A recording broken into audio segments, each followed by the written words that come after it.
Olá, meus amigos, que bom estar com vocês aqui nessa jornada especial sobre saúde emocional. Tenho certeza que vocês estão desfrutando dessas palestras, dessas apresentações. E hoje tem um tema interessante para você. Temos um testemunho em seguida muito interessante também. Então, muito bom estar com vocês aqui.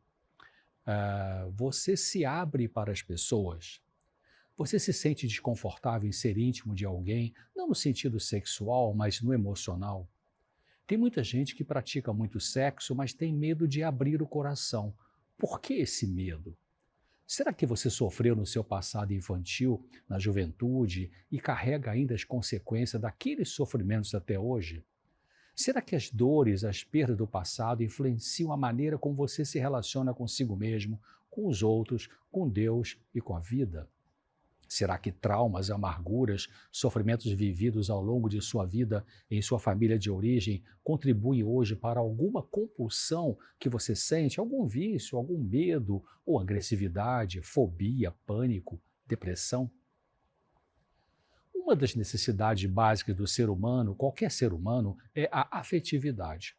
Abraham Maslow foi um psicólogo norte-americano que trabalhou no famoso MIT, Instituto de Tecnologia de Massachusetts, uma universidade particular de pesquisa localizada na cidade de Cambridge, no estado de Massachusetts, nos Estados Unidos. Ele desenvolveu a famosa pirâmide de necessidades básicas do ser humano. É verdade que há críticas quanto à teoria dele, mas Maslow definiu 5 necessidades principais do ser humano como sendo assim: primeiro, necessidades fisiológicas; segundo, necessidades de segurança; terceiro, necessidades sociais de amor e relacionamentos; quarto, necessidade de estima; e quinto, necessidade de realização pessoal. Vamos dar uma rápida olhada no significado de cada uma delas. Primeiro, dentre necessidades fisiológicas básicas, Maslow cita a fome, a sede, o sono, o sexo, a excreção, o abrigo. Particularmente, eu discordo dele sobre o sexo ser uma necessidade básica. O psicanalista e também psicólogo Rollo May afirma que a presença de ansiedade não é necessariamente relacionada com a repressão sexual, como Freud disse. Na clínica psicológica, no dia a dia do atendimento de pessoas que se envolvem regularmente em atividades sexuais, nós encontramos muitos que se queixam de ansiedade autoexagerada. O Dr. Rollo May explica que pessoas brilhantes podem ter abstinência sexual sem se tornar ansiosas. Isso está num livro muito bom dele chamado O Significado de Ansiedade, na página 141. O maior exemplo que eu posso citar é o Senhor Jesus Cristo, que em sua humanidade, ao viver aqui por 33 anos e meio, não teve vida sexual e é o único exemplo perfeito de saúde emocional, psicológica, mental de todos os tempos em toda a humanidade. Abraham Maslow, o número 2, ele fala de necessidade de segurança, que vai desde a simples necessidade de se sentir seguro dentro de uma casa, até formas mais elaboradas de segurança, como um emprego estável, um plano de saúde ou um seguro de vida, se possível. Em seguida, vêm as necessidades sociais ou de amor, de afeto, de carinho, ter sentimentos, pertencer a um grupo. Depois vem as necessidades de estima, o reconhecimento das nossas capacidades pessoais, o reconhecimento do valor dos outros, a saudável valorização pessoal. E, finalmente, as necessidades de autorrealização, em que o indivíduo procura se tornar aquilo que ele pode ser. E tem que ver com criatividade, moralidade, solução de problemas, entre outros fatores. Segundo o relato bíblico, Deus criou os seres humanos e os colocou num jardim chamado Jardim do Éden. Adão e Eva eram felizes, não sentiam falta de nada. Todas as necessidades deles eram satisfeitas e todas eram saudáveis. Não havia doença nem carência de afeto. Não havia transtornos mentais como angústia, depressão, violência, medo. Mas houve um problema que a Bíblia chama de pecado. Pecado é a transgressão da lei de Deus que produz consequências dolorosas e, finalmente, a morte. Pecado é tudo aquilo que faz você infeliz, que machuca, que produz tragédias. Adão e Eva pecaram. Os pecados deles foram a desconfiança da sabedoria e da bondade de Deus, a descrença na palavra de Deus e a rejeição da autoridade de Deus. A partir daí, nunca mais houve uma família 100% normal em termos afetivos. Todas ficaram afetadas, algumas mais, outras menos. A necessidade de afeto foi prejudicada. Em todas as famílias, em todos os tempos, em todas as sociedades, ocorre uma tendência para superproteger, para a negligência ou para a rigidez. Todos fomos atingidos pelo pecado porque entrou em nossa natureza o egoísmo, o orgulho e outros problemas. Houve uma perda, falta algo, falta um ajuste emocional, ficamos carentes. A diferença é que uns são carentes de serem mais racionais porque se tornaram sensíveis demais, e outros são carentes de serem mais afetivos porque se tornaram racionais demais. Eu creio que só o Senhor Jesus Cristo é que conseguia, ao viver aqui nesse planeta como ser humano, equilibrar razão e emoção. Quando uma pessoa não consegue lidar com a sua emoção e afetividade equilibradamente, ela pode desenvolver uma obsessão, uma compulsão, um vício, uma adicção por qualquer coisa, por pessoas, por academicismo, por trabalho, sexo, jogo, comida, compras, romance, automutilação, dinheiro, pornografia, videogames, álcool e outras drogas. Obsessão é aquilo que não sai do seu pensamento. E compulsão é aquilo que você repete no seu comportamento. A compulsão é o ato de você se envolver numa atividade, numa coisa ou numa pessoa como tentativa de sobreviver como indivíduo. Compulsões servem para entorpecer a experiência que a pessoa vive naquele momento. Você pode se tornar compulsivo por causa de machucados emocionais do passado e também pelas decisões que tomou sobre seu valor pessoal, sobre a sua capacidade de amar, sobre se realmente merece ser amado ou ser amada. A gente se torna aquilo que nos causa menos dor. Mas você pode contra-argumentar dizendo: mas isso que eu me tornei me faz sofrer, eu não gosto de ser assim. Olha, como é que eu tenho tanta fobia? Olha como é que eu vivo em pânico. Como é que você está dizendo que a gente se torna aquilo que nos causa menos dor? Bem, eu vou tentar explicar. Isso que você é hoje é o melhor que conseguiu ser até agora com os recursos psicológicos que você dispõe. Seus sintomas, seja fobia, pânico, depressão, dependência química, compulsão alimentar ou outros, são defesas que você está usando porque ainda não aprendeu a lidar com seus conflitos de uma maneira melhor. Deixe-me explicar melhor. Uma criança pode ter sido vítima de abuso verbal e afetivo ao longo da infância. Seu pai ou mãe pode ter sido irônica, agressiva, distante, fria. Isso pode ter gerado na criança um fechamento, um encolhimento, uma retração. E ela pode ter crescido com uma característica de introversão, por exemplo, que a impede de se relacionar socialmente de forma agradável, preferindo estar sozinha e isolada. Mas esse isolamento também produz dor. O fato dela ter se tornado fechada socialmente foi o melhor que ela conseguiu. Se fechar foi uma defesa usada para se proteger dos abusos na família de origem. Foi um escudo de autoproteção contra a dor de ser rejeitada pelo pai ou pela mãe. Um escudo protege, mas também afasta de contato íntimo. Então, nesse exemplo, esta pessoa se tornou o que ela se tornou porque, ao se fechar, sente menos dor. A compulsão pode ser, então, uma manifestação de sofrimento e, ao mesmo tempo, uma proteção por causa de traumas, de feridas difíceis para aquela pessoa. Pode ser uma manifestação de sofrimento porque a compulsão é um distúrbio, é sinal de que algo na vida mental da pessoa está mal. E é uma defesa, porque quando a pessoa está envolvida com a sua compulsão, ela desvia o pensamento e o sentimento da dor original para o objeto da sua compulsão. A compulsão é um desespero no campo emocional. Ela serve para nos proteger da dor associada ao amor. No livro chamado Carência Afetiva e Alimentação, uma questão delicada, a autora diz assim: a compulsão é uma complicação menor para se lidar e evitar a dor da complicação maior. Para uma pessoa com sofrimentos como depressão, fobia, pânico, ansiedade excessiva, entre outros, não ficar dependente de medicação e poder realmente melhorar, ela vai precisar examinar as decisões que tomou no seu passado relacionadas com a noção de valor pessoal e decifrar o que cultivou em sua mente sobre o desejo de ser amada.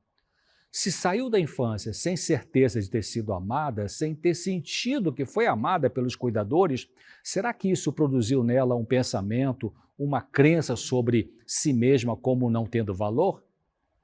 É comum uma criança, ao viver num ambiente com frieza afetiva, cultivar inconscientemente pensamentos de que ela não tem importância.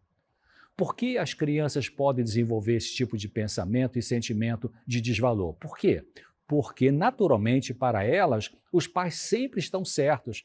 E quando um pai e mãe perdem o controle e agridem o filho, a filha, com palavras duras e com atitudes estúpidas, a criança ainda tenta proteger na mente dela a ideia de que aquele pai e aquela mãe estão certos e que ela é que está errada.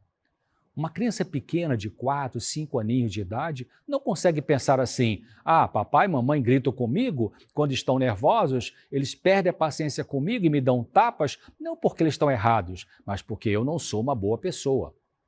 Seria muito angustiante para uma criança pequena ter que admitir que seu pai, a sua mãe, erra.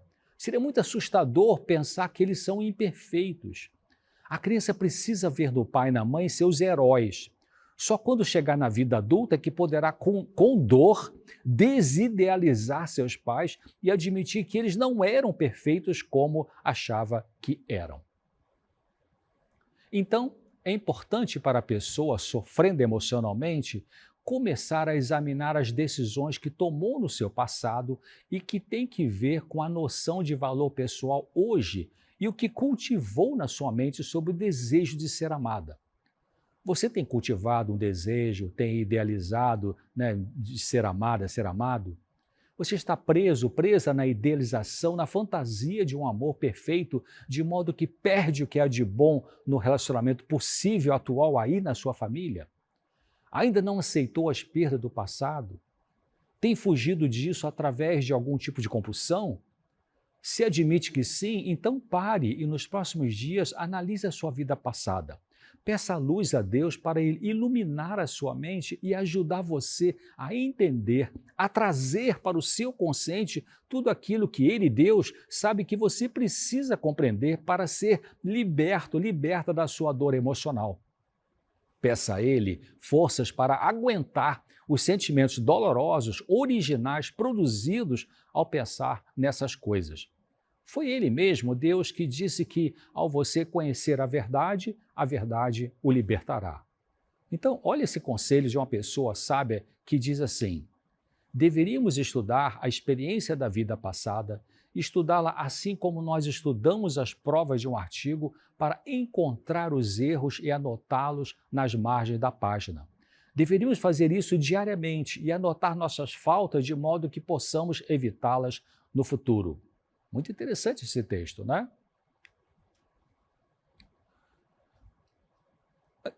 Você pensando nesse texto, você vai começar a entender que é importante fazer esse tipo de autoanálise, né? É importante você observar que é necessário, talvez, melhorar sua intimidade, sua sinceridade emocional, não intimidade, como eu disse, no sentido de sexualidade, mas de vivência de afeto, de carinho, de abertura do coração para outra pessoa.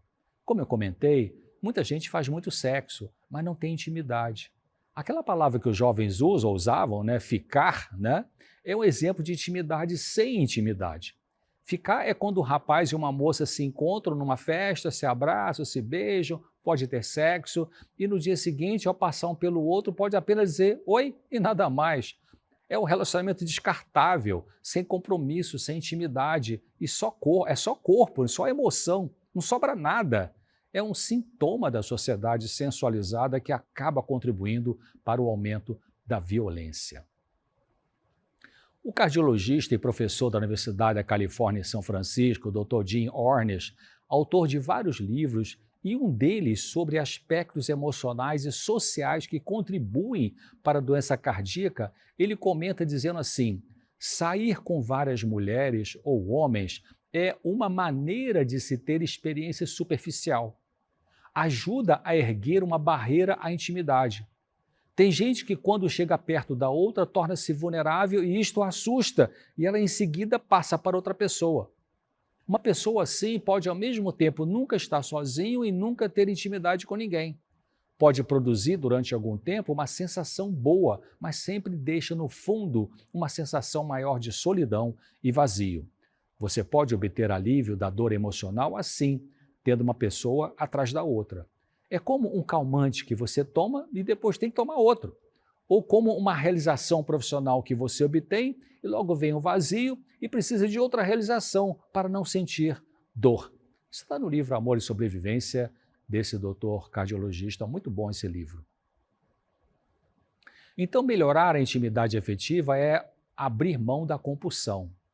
Uma pessoa compulsiva não pratica a intimidade saudável. Ela pode ser até compulsiva por sexo ou por romance, mas a compulsão a domina e ela atrapalha dela ser íntima, né, como um todo. Veja o que essa autora diz. Quando nos tornamos íntimos de alguém, perdemos o controle. Perdemos o controle de por quanto tempo eles ficam ou vão embora, de como se sentem a nosso respeito, de como nos sentimos a respeito do que fazem ou dizem. Perdemos o controle do efeito de amá-los, né, que esse efeito produz em nossas vidas. Tornamos-nos vulneráveis à perda, à dor, à morte. Um bom livro esse também, Carência Afetiva e Alimentação, uma questão delicada. Então, tornar íntimo é abrir o coração para uma outra pessoa. Mas o que virá dela para você? Aceitação, rejeição, ironia, afeto, indiferença? Quando uma criança abre seu coração para o pai e para a mãe e recebe de volta uma palavra fria, dura, e se isso ocorre com frequência, ela se sente justamente magoada. Alguma coisa difícil para ela acontece. E ela pode sentir angústia, tristeza, medo diante de atitude ruim do pai ou da mãe. O machucado emocional que se instala na criança pode ficar incurável, pode ficar uma ferida aberta por muitos anos, até por décadas. E essa criança irá tentar diminuir a dor da rejeição ou fingir que não foi nada.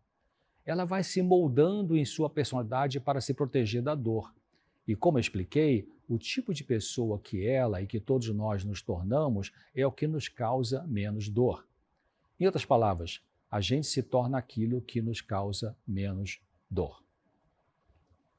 A criança que se sentiu rejeitada pode passar muitos anos da vida adulta tentando conseguir alguém que a ame da maneira como ela é, da maneira como ela precisa ter sido amada no passado infantil.